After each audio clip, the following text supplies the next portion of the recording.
I want to go back to a topic, Jerome Siegel, University of Maryland. I want to go back to a topic that we were talking about before, which had to do with implementation of a final status agreement. So let's start with the hypothesis that one actually reached an agreement, and it specified final boundaries, and then one got the implementation.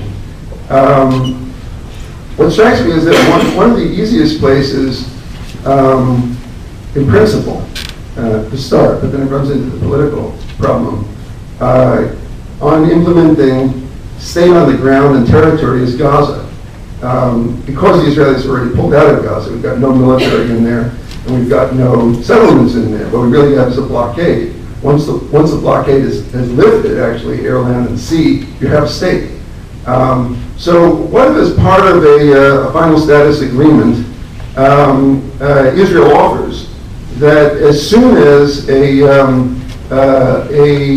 government of the state of Palestine takes de facto control over Gaza and is committed to an end of conflict agreement that was reached, mutual recognition between the two states, full implementation means end of conflict, end of claims. As soon as such a government actually can exercise de facto control over Gaza, Israel will in fact lift the blockade, and therefore Gaza will be the very first place in which that state will exercise de facto sovereignty on the ground. How would a proposal of that sort affect the dynamic between Fatah and Hamas? First, there are two huge ifs there. Sure, first, the comprehensive agreement. Second, if the PA reestablishes its authority over Gaza. In fact, I don't think that something like that would have a revolutionary impact. I mean, again, because of all the conditionalities, and what would one expect to happen? That there'd be an uprising in Gaza because people would say we want our statehood.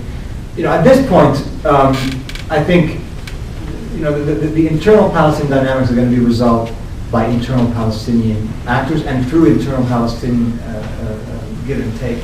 What Israel does on the margins helps or hurts, and I would argue that what it's doing now, as I said earlier, is strengthening precisely the wrong actors in Gaza. But I'm quite skeptical of a statement such as this. That said, I think that what's behind the notion, which is having an agreement that would only be implemented under certain conditions, which is where I think Israelis certainly, but even some Palestinians are moving. In other words, we know that there's no capacity to implement today, not only not in Gaza, but not in the West Bank. But if we reach an agreement, we could sort of put it on the shelf, not for too long, but waiting for certain things to happen before we implement it. That's a very risky proposition for Palestinians because who's the judge of when those conditions have been met?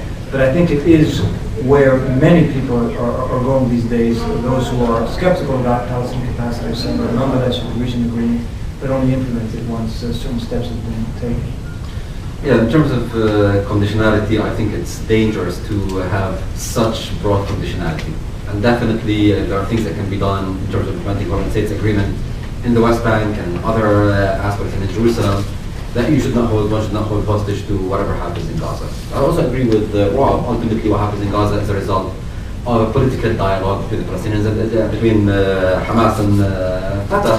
However, this is not a static dialogue where each side is trying to accumulate its own points of leverage and its own political power, and ultimately a political campaign in many ways for public opinion. Now, the idea, and I think this is what Abbas and Fatah are arguing for ultimately, is if you get a peace deal and the implementation of the peace deal or the full implementation of statehood is really contingent on Hamas being either opposing it or being the ones who are blocking it, this will weaken Hamas and make it easier to bring Hamas into your coalition or into the game based on your terms. This has to be done quite carefully. This has to be done to the Palestinians.